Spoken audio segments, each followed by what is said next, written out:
Okay. Alrighty. Hello, everybody. Good morning. It has been a morning. Last night was a lot. It was a long night. Long, very, very, very long night. It's been a long weekend.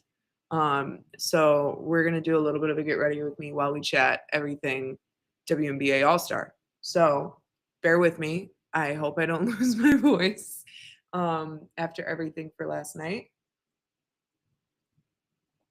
Got to meet some incredible people, see some things, and chat with some people. So I'm going to let some people mosey on in. But just like Friday, chat is open. So anything and everything, any questions, anything y'all got, go ahead, fire away. I'm here to answer it all. As I get ready for the day. And this hopefully will not be an hour like it was last time. I'm going to try and get this done quickly because I do have a couple things to get done today. So, but yeah, man, happy All Star weekend. I know like for people that are just now joining, I know it's been, uh, if you were watching Renee Montgomery's or the Stud Bud stream, you saw how crazy the night got very quickly. Um, it was a great time, a lot of people, a lot of fun things. And I also would appreciate if you guys let me know if I lose audio again because I don't have the sound on the stream that I'm watching off here to the side. So, man, it's been a whirlwind since the last time I chatted with y'all a couple days ago. Um, it has been just really unbelievable.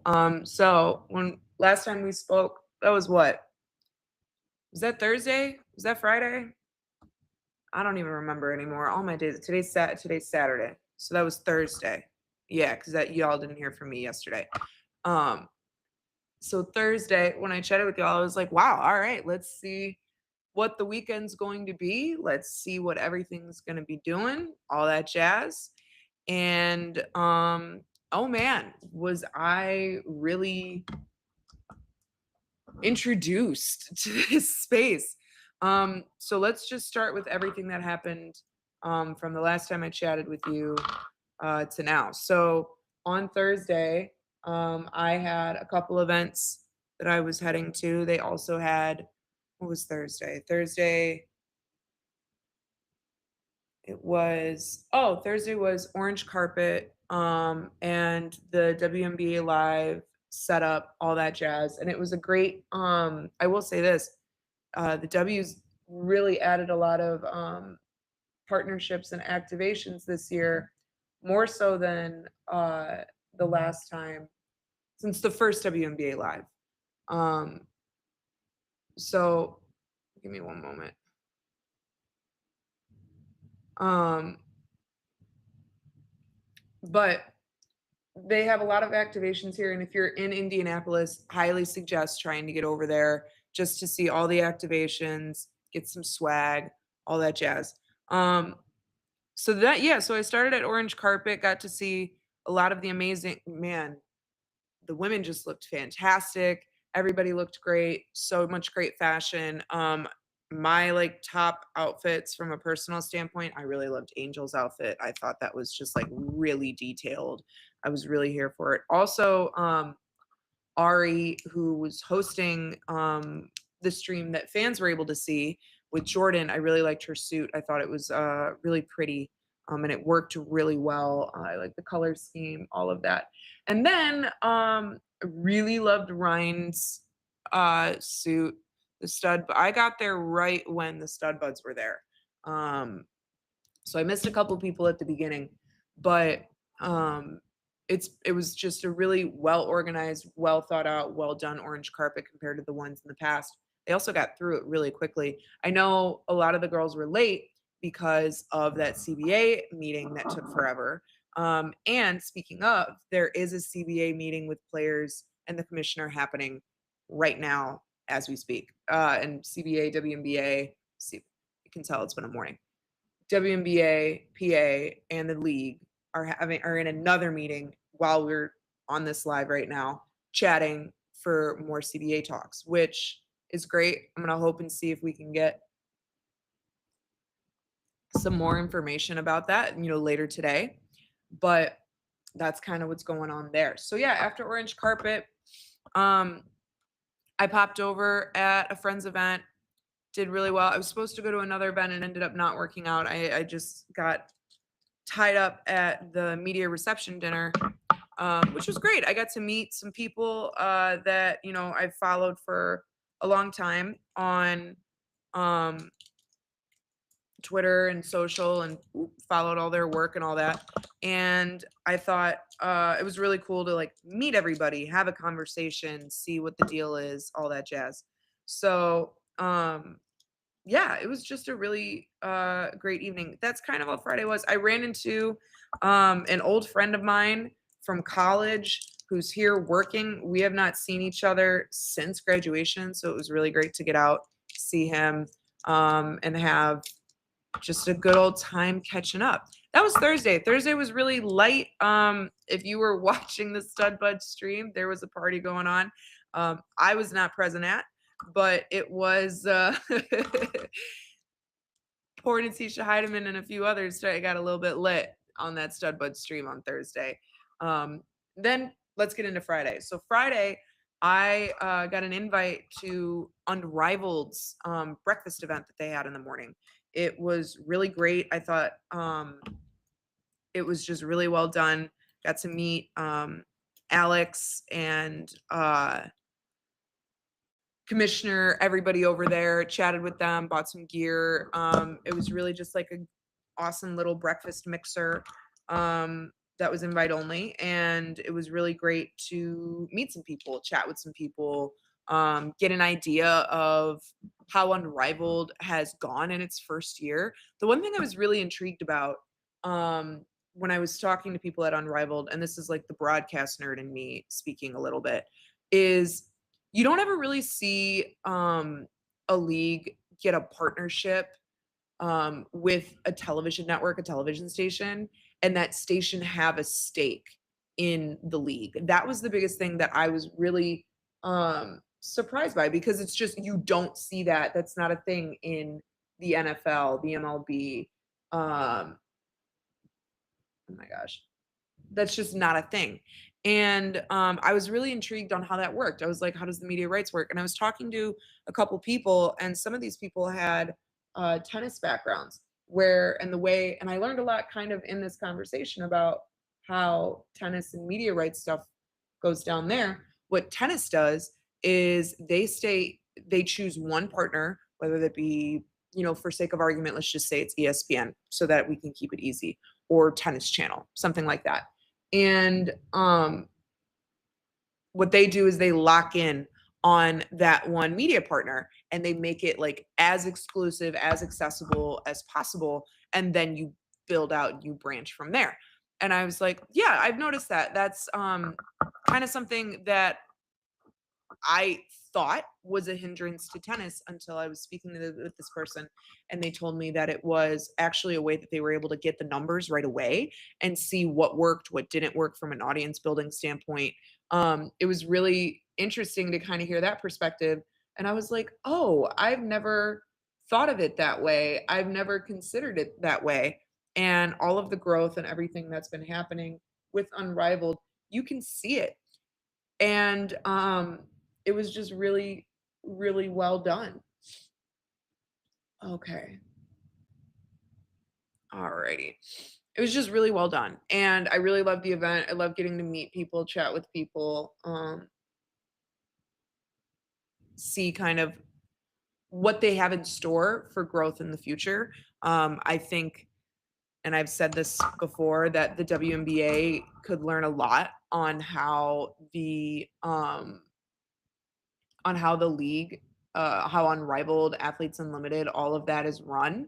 And I think it would be really, really, really impactful and important for it to have a conversation, see what goes on, and understand what the power is when you're able to bring in these partnerships and let things happen. And then, if anyone is a Patreon member, which is patreon.com/courtside with Carly Bell, last month I did a episode diving into officiating and everything regarding why the WNBA doesn't have their own officials. And this kind of ties into that. So because the WNBA is partially, well, majorly owned by the NBA because of how it was created, there's a lot of hindrances in what the WNBA is allowed to do and allowed to create, and it can create some hindrances in growth. So, and what's crazy is I've had conversations with numerous people across the league, and I hear a mixed bag of things. One of the things that I hear is that they're like, this is a moment, this is growth, we need to capitalize on it, we need to move forward with it. And then in that same breath, I'm hearing from other people, well, we don't know if this is longevity of the popularity or if this is just a moment. And I sit there and I'm like, the numbers have shown since, in reality, 2019, but absolutely majorly since 2024 or 2023 heading into 2024. But we saw this not stagnant, we saw this slow, but there was incremental growth getting there. It was like little snake movements up. And then 24 happened and it went, boom, it went through the roof. And it could not have happened at a better time for the WNBA because of the CBA rights negotiations, everything like that. So then fast forward to this weekend, and the players had their first meeting, which was for Thursday, that lasted 2 hours, just over 2 hours, just shy of 2 hours. And it's one of those things that I sit there and I'm like, wow. And then you hear everything from the media availabilities that were there yesterday. I was not present at that. I was at hosting a panel and I was at a different event. But one of the things that I was really floored by is basically all the talk at activation was CBA. What was that conversation like? And what's really insane is the players said that I'm paraphrasing, but that they could not be more far apart than where they are. Like, and as someone just put in the chat, Gabby Williams said something about how the league is pushing out other leagues in the CBA proposals. What do you mean by that? So there's certain, and I think with Gabby Williams in particular, the rule that she's kind of discussing is the prioritization rule. And so for those who are unaware, the prioritization rule was implemented after the 2022 season, and it was a gradual implementation.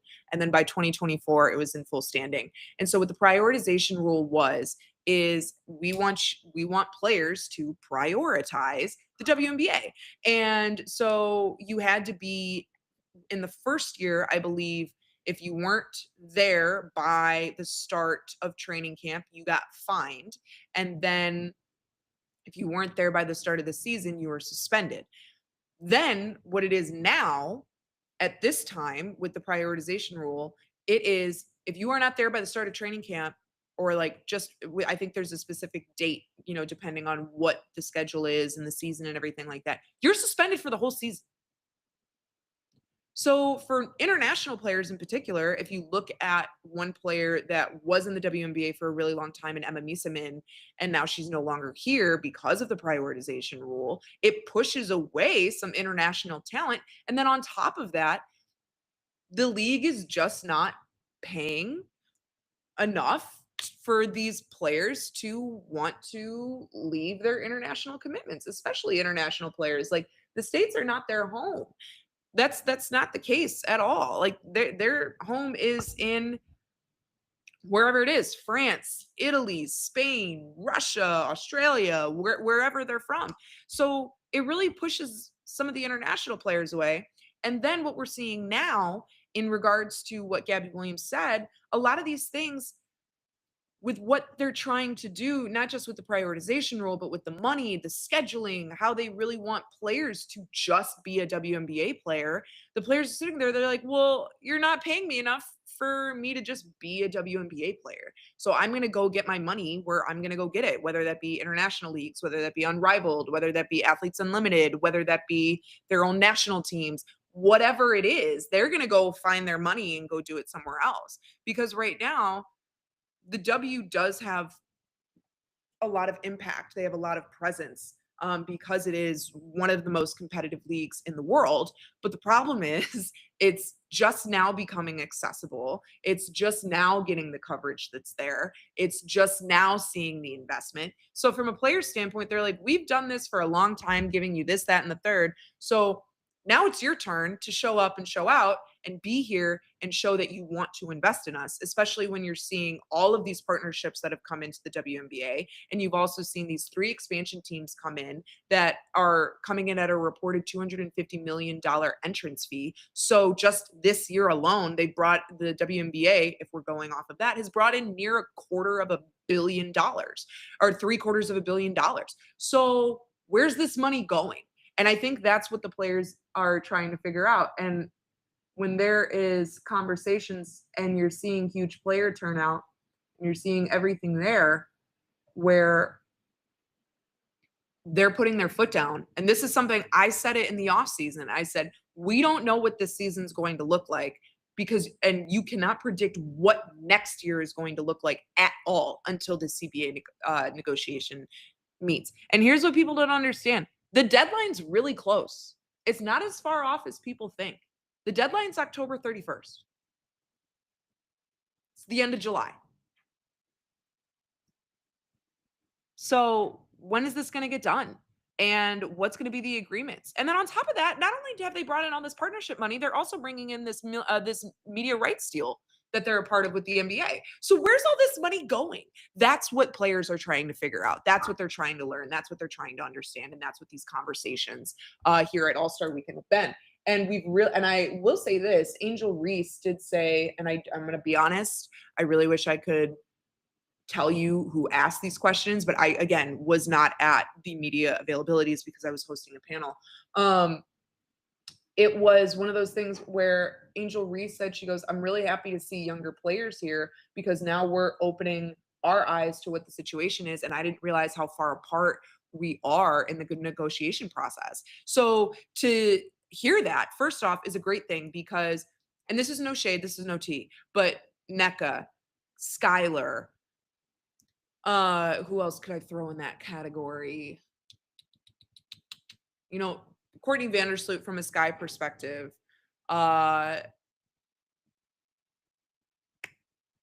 Tiffany Hayes. Like these players that have been in the league 10, 15 plus years, they don't have a lot of time left in the league from like a basketball body playing standpoint. So when you're seeing these younger players that are a rookie, second year, third year in at this meeting, they're also wanting to understand what they're signing up for the next decade of their career and whether or not they want to make this happen.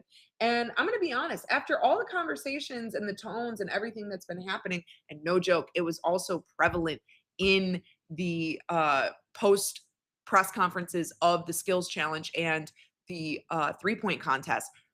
They are making it known that they are going to be arguing for what matters to them. So I'm going to be honest. I really want this agreement to get done and get through, but Stewie, thank you, Henry. But like, I want this agreement to get done because I don't want to lock out from just a broadcast perspective, from a media perspective, because then what the hell am I going to talk about, for the next few months once the season's over? You can talk college ball, but we don't even know then if there's going to be a draft, like there's so much surrounding it. So it's one of those things where it needs to get done. But I'm going to be honest, I'm kind of expecting a lockout right now, especially after hearing all of the sentiment, everything around this weekend. It's going to, I would not be shocked. I would love for it to get done, but I would not be shocked. Okay, let's go into some chats here.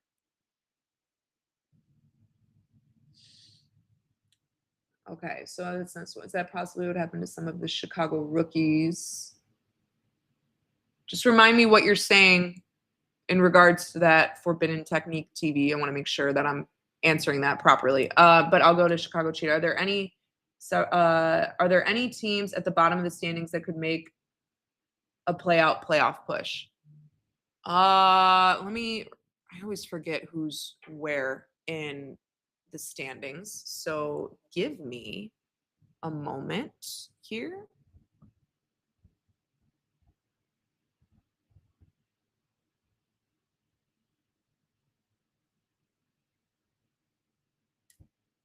I always forget who's at like 8, 9, 10. So let's see here.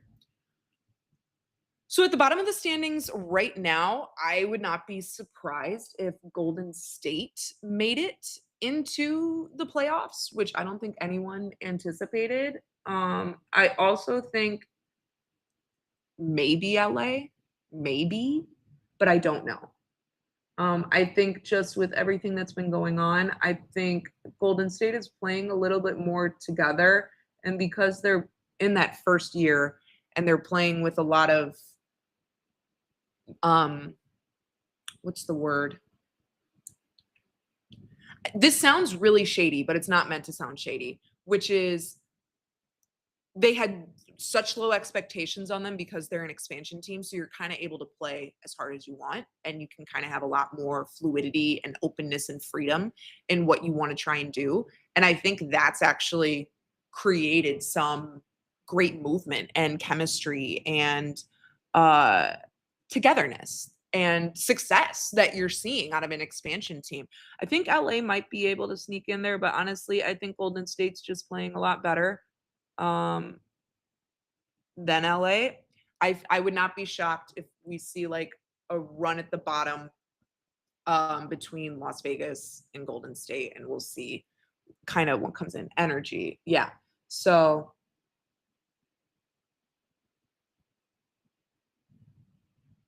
okay. So with the rookies and the prioritization rule, not really. Um, there are some. So if you're talking about Sioka, she wanted to stay overseas and play with her national team. She's also only 19, so why not stay and go play in on a team that you're going because she would not have gotten any minutes.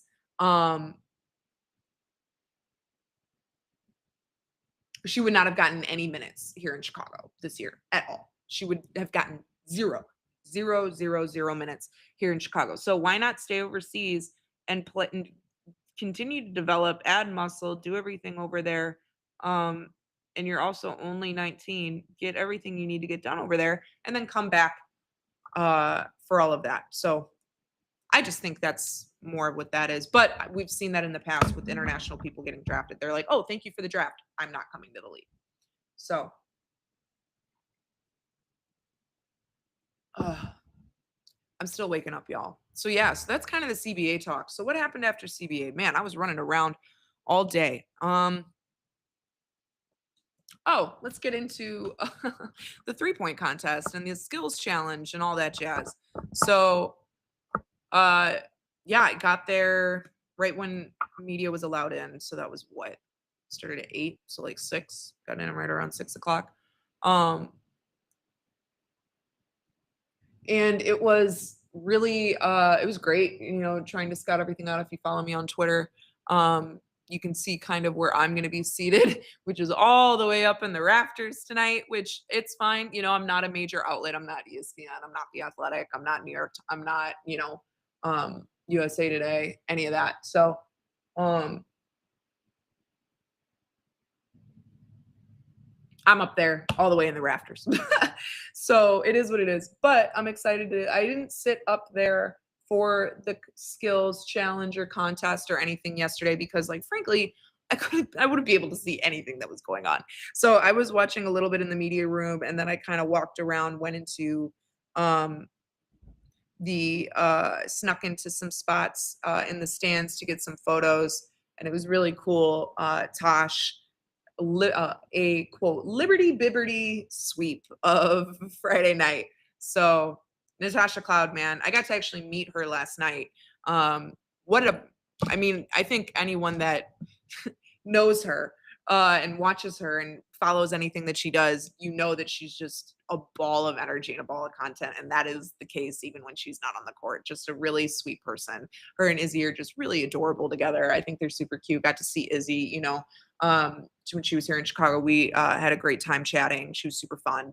And I thought they were just really cute together. I showed them a couple of the photos that I took, and I was like, hey, if you need these, by all means, take them. Like, I know sometimes you want to have those photos for your own happiness and well-being and things like that. So, yeah, so it was really great to see Tosh. Sabrina, though, good God.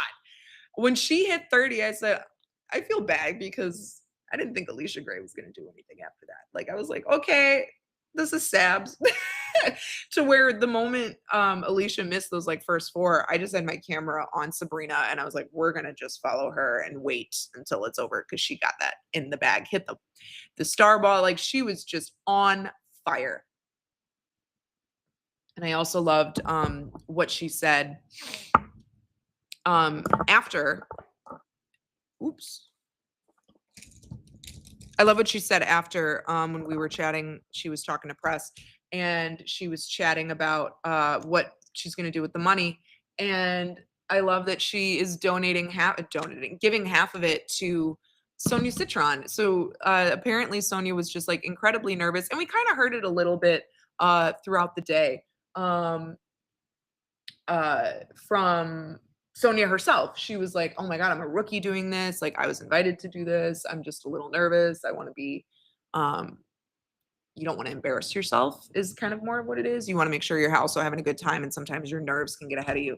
So, for Sabrina to then say, she goes, she was so nervous. I was nervous for her. And I said on the bench while we were getting ready that, I'll give you, if I win, I'll give you half this money. And she's like, I'll shoot her a text and, hold up my end of the bargain. And then also giving the other half of it to her charity and organizations as a way to give back. So, and then we had Tosh saying that money's going to Izzy so that she can get the house, which I thought was super cute. So, yeah, super, super great time. After all that, if you were again following the Studbud stream, you saw that there was a party right up the street from the arena, and that was the coach party. It was really corporate, really formal. I ended up not going to that. I was at Easy Fudd's party later that evening, which is where, if you were watching all the debauchery, it was it all went down there. And man, those players. Oh man, when when they are done hooping and doing everything, they get down on the court and they get down on the floor. And man, they were just having a hell of a time last night. Got to meet a few people, chat with a few people, got to see Cheryl Swoops. Angel was there. She looked great. Kayla Thornton, Ryan Howard, AZ, Paige. Who else was there? There were a lot of other people. Oh God, you saw me on this. Oh God. I hope I wasn't acting embarrassing. I was just kind of taking everything in. Oh, Matt Flage obviously was there too. She had a performance. She did a great job. It was great. You saw me on the Studbud stream. That's so funny. Oh man. That was me. Yeah, just there chatting with people. Was in VIP, having a great time. Was out with some media people that were there too. Got to meet some media people, meet some people within the league. It was a really good time. So, yeah. Again, guys, this is like my first WNBA All-Star. I was just talking. Yeah, okay, cool. Yeah. Look, man, I am trying to be really mindful when I have an alcoholic beverage in my hand. I'm not trying to look a fool is the best way to describe it, because if you would have known me at Ohio University, it would have been a little bit of a different situation. But we're in our 30s now. We can't act some type of way. So, but yeah, got to meet Flaugier. Man, what a really sweet person. Ball of energy too. Incredible ball of energy. My God. I don't know how she does it. And then great performance too, great little performance that she had there. Yeah, so it was a fun time. Got to chat with people, talk to people, see some old friends. Um, yeah, it was just a great time. So what's on the docket today, everybody? So today, um, what did you say? You crazy. um, but on the docket today, there's really not much going on this morning. The shoot around that I don't know why the WNBA schedules it. The shoot around that was supposed to be today got canceled because again, players were having a grand old time yesterday at the party. So they wanted to sleep recover. So there's really not much going on. It's more so for fans to kind of get around, get here, go to the games. Ooh. And then there's a couple activations that are happening. Like I'm getting ready to go to an activation here in a little bit. So uh that's what I'm realizing I'm running a little bit behind. So we're getting ready here a little bit quicker than normal. Um but yeah, so today is All-Star. So I want you guys signed off right now. Team Fee or Team Caitlin? Who do you guys think is going to take it today? Or now remember, there's been a lot of changes to the roster since we originally saw the roster, but what are y'all thinking for who's going to win today? Someone also asked something. Did you say Angel release one Me Buns that released this morning?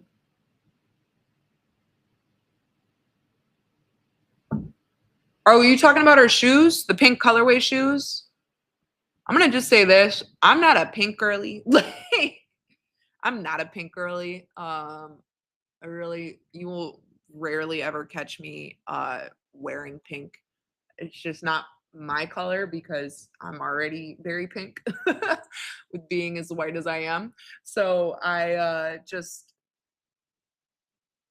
like more red. Like I like colors that have that more like deeper tones to it, like the like a blacker red or a blacker blue, blacker green. So like I like things that have that like there's a word for it, but like I can't think of it right now. So but I think of all people to have a pink shoe, I think the Bayou Barbie, Chi-Town Barbie should have a pink shoe. So good to see the activations, good to see everything going on.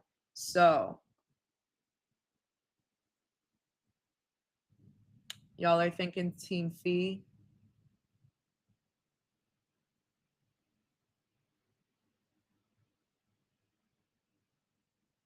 Yeah, I could see Fee winning it. If I had to go, ooh, good question. Who do you predict takes the MVP today? Ooh. Hmm. I honestly wouldn't be shocked if it's Tosh. Cool color. Yeah, thank you. Cool tones. Thank you. I would not be shocked if it's Tosh. Um, oh no, Tosh isn't an all-star. Never mind. I wouldn't be shocked then. Hmm. I'd have to say probably Fee. I'm gonna say this. I think if Caitlin was playing, it would be Caitlin. But since she's battling that injury, God, man, I really do look a little orange. It is what it is. We're gonna just make it work today. This is what happens when you buy the wrong thing. It is hard to bet against Asia. I know. I would say Asia is another option. I think it's kind of gonna be between Fee and Asia. You want to know? You want to know what I would really like though? Who I think what I think would be really great is if Brittany Sykes won it as a replacement player. I think that would be really, really amazing and cool for her. I just think it would be really awesome. I think she's just as great stuff. So I would really like to see it. Gabby Williams, I think, would do a good one too. Someone said third activity yesterday, rookies and sophomores versus vets. Hmm.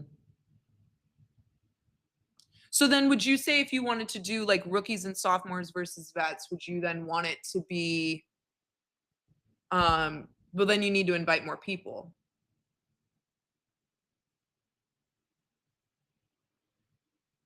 I'm not mad at that honestly.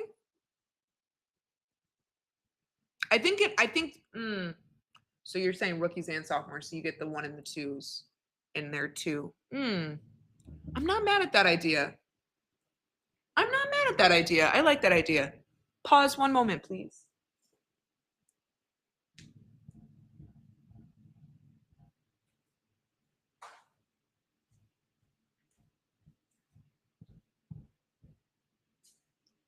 Okay.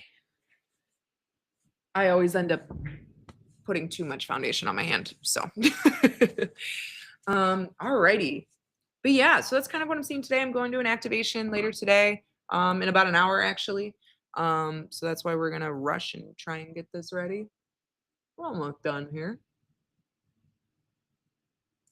But yeah, I'll have some write-ups on everything later today. And then we'll see what happens from there. But yeah, it's kind of been a really awesome weekend. I've met some really incredible people, really amazing people, really powerful people, which is cool. Got to meet the commissioner actually, very briefly. Introduced myself to her on the orange carpet. Got to chat with Kathy for a little bit, and they're the league's CMO, everything like that. Good to just have, it was only a quick 5-minute conversation, but always good to put your name in front of people, right? So, all right. Any other questions that y'all got for me? Whether that be about All Star, not about All Star, WNBA related, anything like that. I know. I think I would really like to see Brittany Sykes pull it out as a replacement player. I think that would be really cool. Okay.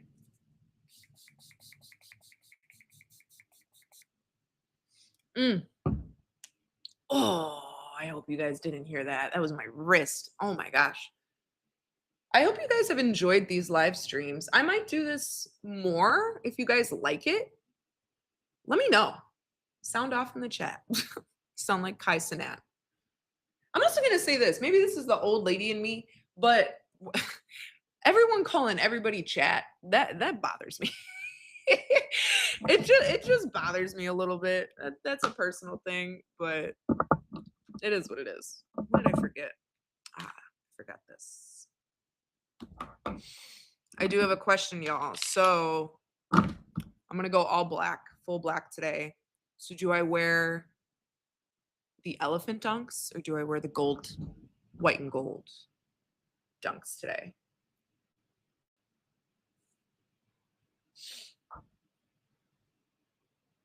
I liked her quote about not being upset about how you receive your lessons. That is so accurate and true. I have never resonated more with that.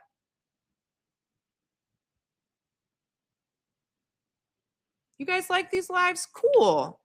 Yeah, like sometimes I feel, I do so kind of give you, oh my God, we're not gonna use this. That's gross. The reason I like doing them I record my podcasts each week on Sundays. Gold is king. Okay, cool. I'll do the golds.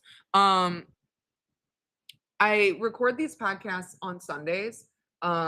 Normally like right near the end of the day so that I'm able to like kind of watch everything that happened that weekend with games on Sunday, and I don't want like standings to get messed up if I'm talking about standings, and then I release them on Mondays. And I do it that way because then it gives me time to watch the games during the week, get an understanding of everything that's been going on, and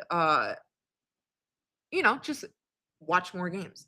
But now with these lives, maybe I start doing these a little bit more, because if you guys like them and it's a way for you guys to interact, ask questions, and chat about things, then let's do it. I want to like, I'm someone that I put, for me, it's like it's not a fan only mentality. It's like a fan first mentality, because I'm going to be real. Sometimes you guys do give me ideas. on story content and you're like, "Hey, have you thought about this?" And I'm like, "I actually haven't thought about that." So sometimes you guys sometimes, not all the time.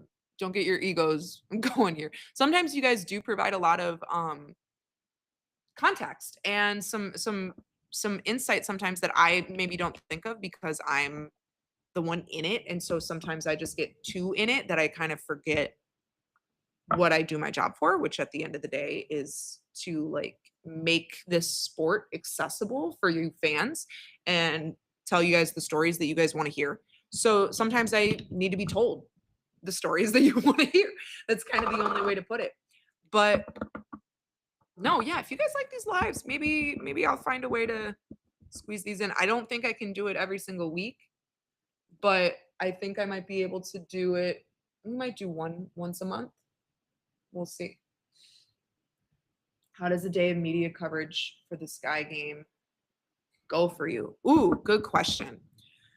So, for an away game, it's a little bit different. So, I don't travel with the team because that's money out of my pocket, and I need money right now.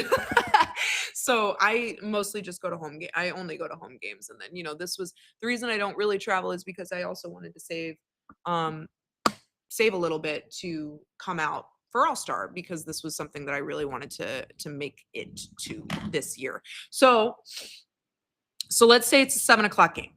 Let's just say that it's like a 7 o'clock Friday night game on Ion National. So for me in the morning, I'll wake up, run errands, do what I need to do, check if there's any differences in status, injuries, things like that. I am someone that really doesn't go to shoot around because shoot around to me, if you're at practice that week, you got what you need. Like there's not really much more that you can ask that hasn't already been asked unless there's something that broke within that 24-hour period. So it's one of those things where I try for me as a media member, I don't see the purpose in going to shoot around because also you're not a lot like you can't watch it really. You get to watch like 5-10 minutes of it and that's it. So for me, it's more of if there's a player or somebody that you needed to talk to during the week that you weren't at practice that you weren't able to get, or at a game that you weren't able to get. That's kind of what shoot arounds for. So I don't do shoot arounds. So that's normally I'm at home doing last minute research, seeing if there's any like stats or milestones that could happen in the game. So like for example, I didn't realize until I was doing research that Angel Reese was in the top 10 in total rebounds and I believe also defensive rebounds for she's just shy of being in the top 10 for the Skies franchise for defensive rebounds. And that's what I do when I'm looking at stats, researching all of that jazz. So then uh okay. There we go. Nope. So then for me, if it's a 7 o'clock game, that means pregame's at 5, doors open for me at 4:30. So I get there at 4:30. I get my credential, figure out where I'm sitting because sometimes I'm in different spots, but I've now kind of had a set spot here for the last few games. So yeah, and then from there, uh I then go to pre, see if there's anything there. That's where the questions that like you would ask at shoot around, I can get there. Um and then from there I go out, I watch, I see, if I'm working on a story, if there's a specific player I want to talk to, I then talk to that player, chat with them. And then from there, I'm sitting in my spot, which is for this season, I'm up in the higher level. And I watch the game and I am checking stats consistently. I am also going back. I have like my laptop with Twitter and stats and everything open. And then I have my iPad where I actually have the live stream of the game that I can go back and be like, wait, did I miss something? And I can then go back, see what's there. And then afterwards, after the game, depending on what happens, if it's a win, I'm like, okay, cool. We're going to have a great conversation. If it's a loss, I'm like, oh, okay, this is going to be a fun press conference. It's kind of the only way to put it. So, yeah. And then from there, if there was anything that I thought was pressing that needs to be out that night, I put it out that night. But if there wasn't, then there wasn't. So like the biggest thing for me, like so for the Allie Quigley retirement ceremony, I wanted to get something out that evening. That's kind of what mattered to me is that was important. Other game content for me, I like to give myself a larger sample size of games to watch. So I was working on something about Rachel Banham taking over at point guard. I was like, but I need her to play like 5, 6 games at the point guard position to see if what I think is going to happen is going to happen. And then I have the numbers back everything up. So I'm someone that I'm not going to write something every day. I also don't see the point in writing something every day because there are 500 other outlets that do that. I'm more so, what are the trends that I'm seeing within the team that are either happening in a good way or in a bad way? Or what are some storylines that are happening from like off the court? How has X, Y, and Z stood up as a leader? How has X, Y, and Z done something in their personal life? Things like that. So that's kind of what I do. Did you see courts for the Indiana players? You see courts for the Indiana players that grew up in or transformed the stage at PNT. Kitchens, I don't know. Skylar had one. I don't even think I know what you're talking about. Oh, you mean like their personal courts that they have here? Oh, no. I can be invited to that, but because again, I'm in Chicago, and I kind of really just stick to Sky stuff for right now. I can be a part of that. So like when Angel did her unveiling of the court at in Chicago with Cash App and everything. I wasn't able to make it to that because I had a doctor's appointment that day. But I mean, that's kind of the stuff that I do watch. So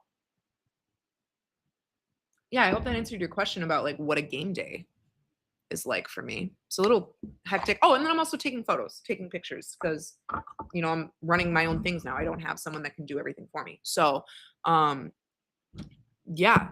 All right, we're about to sign off here, but if there's anything else that you guys want me to tackle, any other overarching questions, content, anything there that you want me to tackle, by all means, fire away. Courts were unveiled this weekend. No, I missed that because I'm gonna say this. All-Star weekend, there's like 500 things happening all the time. So you're always going to miss something. It's just what it is. So there are probably some media that were there while others were at availabilities and others were at a panel and others was at an activation and others were at a party. Like you're going to miss something. So that was something that I missed. But no, press, if you find out about it, you find out about it and you go. So it's kind of what it is. But yeah. All right, y'all. I'm trying real hard to wake up. This coffee needs to kick in a little bit faster. Okay. Anything else that you guys want me to tackle here?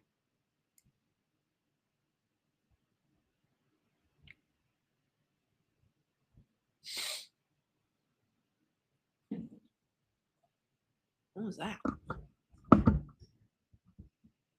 Oh. Somebody dropped something in the parking garage.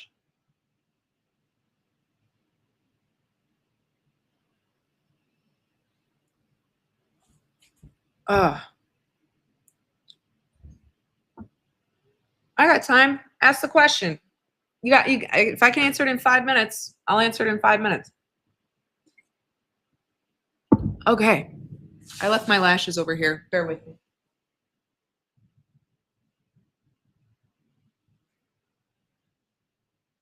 Oh, saying player comps.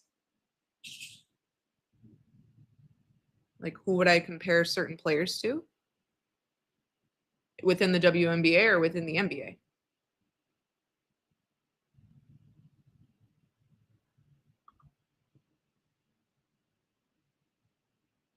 Ooh.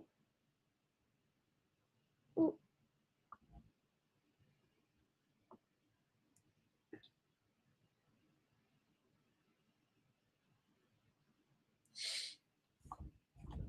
Okay. All right, y'all. We're doing what we can here, doing everything that we can to get things together. Can you comment on Maddie Westbeld? What about Maddie? I mean, I think Maddie is just getting confident every single day, and she's learning a lot. I spoke with her actually not too long ago. Did they tell you how she?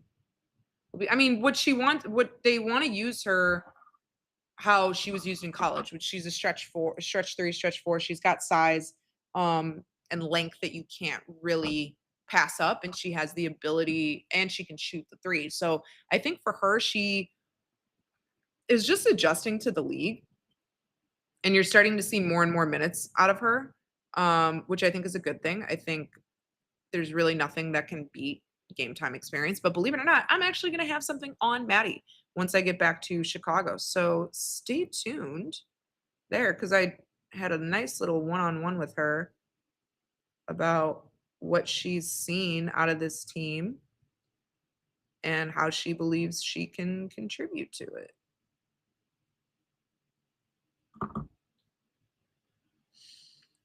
Saw the player comp of Angel Reese to AT. I do think that's a great comp. I think I kind of wanted I would say more, in my opinion, to Asia more than AT, just because of the size aspect of it. But I do like the comp to AT because both of them have this physicality to them and how they play. And AT is someone that will like get to the rebounds, but her ability to facilitate as a big is what is hard to stop and predict. And that's what Angel's trying to model her game after, is that. And then once she gets that shot down, then she's going to have that versatility of someone like a Fee, of an Asia. But right now, I think with her style of play, and AT is also someone really physical defensively, so is Angel. I think that's where that that comparison is, and I think that's why you're seeing that more and more and more and more, because that is what makes the most sense right now. I still think once she's able to get that shot efficiency down and get some efficiency down offensively, say that 10 times fast, she's going to be able to have. I mean, she's already averaging a double-double. I'm not gonna say she's gonna average a triple-double, because that is just an incredibly hard feat to do. But I do think you might see that more consistently, as her career continues. I don't think you're gonna see that, though, until year 5. I think she's still in this developmental phase of understanding this position, tapping into what she can do in this position, understanding that she can facilitate that post-to-post action works really well. And I also believe, again, that shot just needs to get better. And we're seeing it. She is shooting a lot better. She's shooting upwards of, I believe, since June 22nd or 20, either the 22nd or the 25th, like shooting upwards of 56%.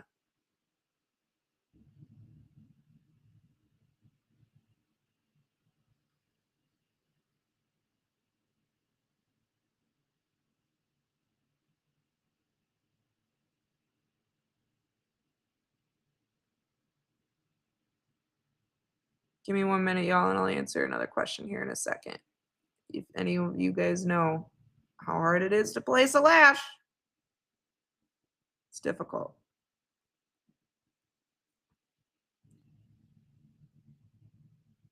Is there a player that was in the past? That's a really good question.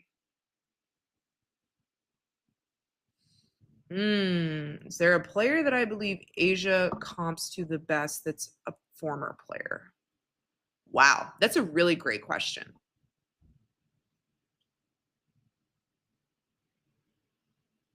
You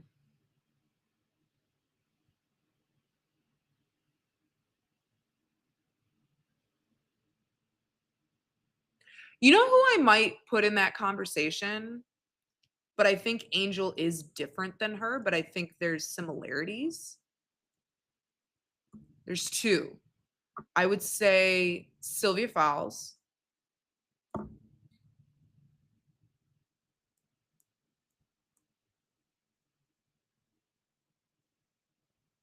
No, I'm not gonna say 2. I think Syl is the best one that I can do a comp to, but what Syl does that Angel doesn't do at this point is Syl was already an incredibly efficient scorer, and what she needed to adjust to and grow to was defense, like defense. Good God, it's the morning. Is defense. And then you saw it get there as her career continued on. I think it's kind of the opposite with Angel. Her defense is already there, and both of them were great rebounders too. And what Angel is learning is the scoring side of things. That's kind of the only person I can think of. That's a really good question. Maybe I can come up with something when I'm not half asleep that might be better. That's a really good question. Ooh, I need to think on that actually.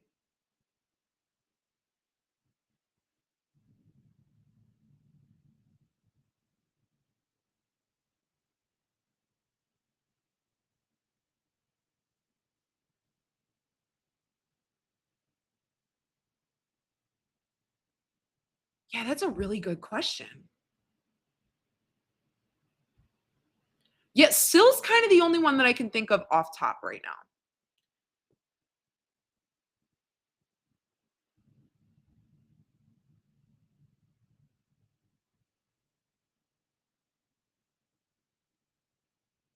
I would agree. I think Angel models her game after multiple people because I think what you're seeing with AT that that Angel's trying to figure out is that facilitation as a big. I think that's where people are seeing it, and they're both physical. So, but like, I would agree. I think Angel is going to have the ability, I'm kind of already seen it, to become like a bigger, stronger version of what Candace Parker was. And what I mean by that is like Candace really enjoyed, like Candace was not doing, she was doing things back to the basket, bodying, doing things down there, but she really enjoyed the perimeter. Whereas Angel's the opposite. She's in there doing the body battles and is having to adjust to being out on the perimeter. So, but both of them can facilitate. Both of them are really great defenders. I think what I really want to see Angel improve on from like outside of just a basketball standpoint is her speed. She is fast. I just want her to be faster because I think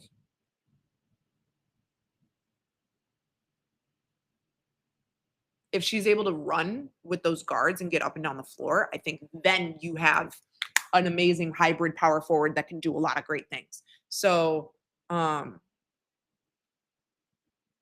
I think it would be really good for her. Okay. A more aggressive Draymond Green. Mm, I don't know if I like that comp. I don't think I like that comp with Angel. I really think the Dennis Rodman comp is a better comp.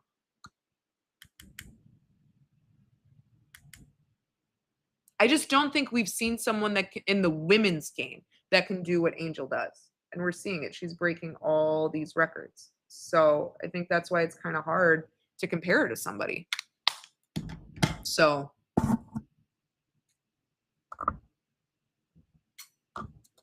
yeah, I'm just not a fan of that. I don't think that matches her game. I don't think that encapsulates her entire game is the Draymond comp. I don't think that's the most accurate.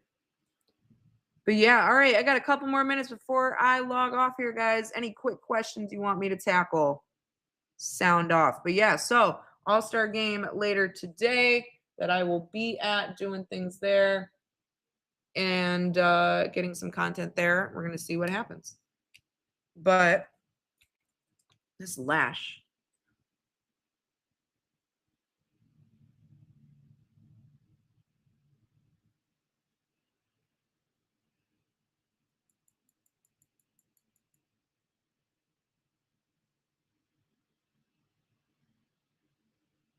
Okay.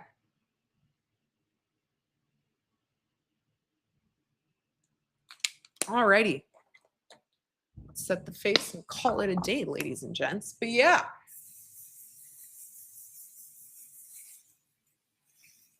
All right.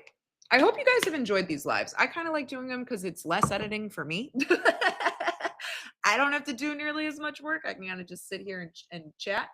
But I hope you guys have enjoyed these. I might do this more and more if you guys really like them. But yeah, that's kind of all I got. So I'm gonna be at All Star later today. I'm gonna head to an activation here in a little bit. But and then yeah, that's kind of all. And then also that's happening today. The commissioner is speaking today to press. So we'll see something there and hopefully get some statements on what uh, the commissioner and the league have to say on the CBA negotiations. So,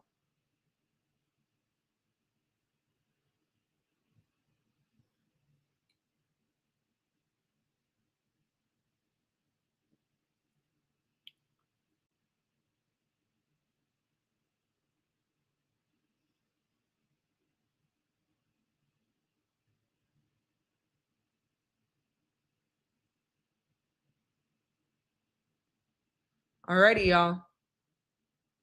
Top lips on.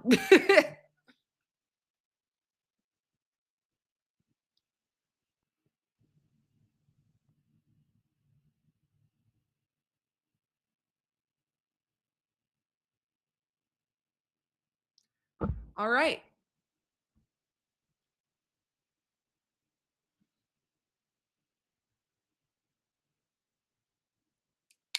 Boom. We are ready to go. So yeah, that's kind of all I got here today. I hope you guys enjoyed these. I might do these more and more as the season progresses. Maybe I do some of these during the college basketball season as well. But yeah, I hope you guys have enjoyed these. So yeah, follow me along on Twitter at CarlyBell33, on all of our platforms at Courtside KB. And then outside of that, ooh, what's this last one? If you could be wealthy and famous, would you want to be more famous or more wealthy? More wealthy. Give me coin. You can do a lot more with money than you can with fame. I'm sorry. Fame brings you power and it will bring you money, but also fame also brings in a lot of bad things. Brings in people that think that they can just talk about you any type of way, and say some really nasty, hurtful things. So I would rather have the money because then with that money, I can do what I want to do, which is give back and, create free youth sports programs again and allow the kids to have access to facilities that I had when I was a kid, which was open park districts, open park camps, like school camps that were only like $15.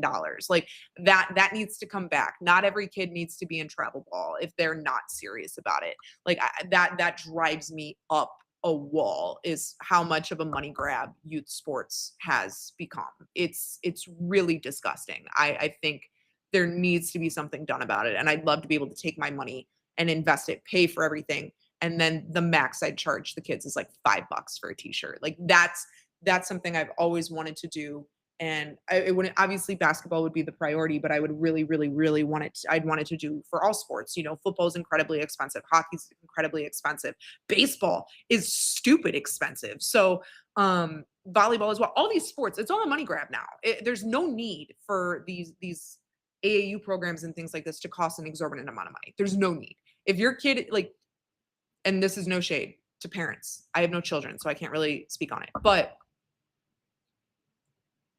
your kid is more than likely not going to make it to the league. More than likely. I'm just trying to make it apparent. So you spending thousands and thousands of dollars on travel teams, AAUs, things like that, for your kid to ride the bench and not in high school, it's a waste of your money. And at the end of the day, unless this kid is putting in the effort and the work to want to do that, you need to try and find these smaller church league programs, keep them involved, let them still play the sport, but you don't need to be doing travel. Track and field is also expensive. One of my college roommates was on the track team, and shoot, it was just insane. It's crazy. But no, I'd want to have my money go to youth sports, medical research. You know, I've lost some really amazing people in my life to suicide, depression. So I'd want to go into like neurological research, Alzheimer's research, and then also into multiple myeloma. I lost my grandmother to that. So I want to make sure that we have research in that. And then honestly, I really want to help foster kids. Like I had a really great experience. I was not in the foster system, but my family worked within the foster program. My dad was an attorney and worked a lot with these kids. That were in the program. And and also I covered a whole story about, or I was at a station where they did an entire story on the foster system, especially in Illinois. And it's just like not okay in a lot of ways. And I want to be able to help foster kids as much as possible, kids at risk. Um, yeah, that's like my thing. Like that's why I want the money. Money for myself, that's great. Like all I would do for myself is pay off all my debt, hopefully send my sister to medical school because she wants to become a doctor, pay off my parents' debt, take my parents on a trip overseas, get myself a nice house, and then invest the rest of it and then give the rest of it back. Like at the end of the day, you don't need a lot of money to be happy. You really only need a little bit. Like, and when I say a little bit, like 250 is really all you really need to be comfortable. And if you invest it properly and take care of everything per year, like you're fine. Anything more than that is exorbitant. And I feel like you should take the rest of that and give it away. Help the people that don't have what you have. And that's me. But good question. All right. 1224. I need to get going because as if you guys saw earlier, I'm in basketball shorts right now. So I need to change, get into my outfit for later. I hope you guys have enjoyed this. Again, follow me on all platforms at CarlyBell33.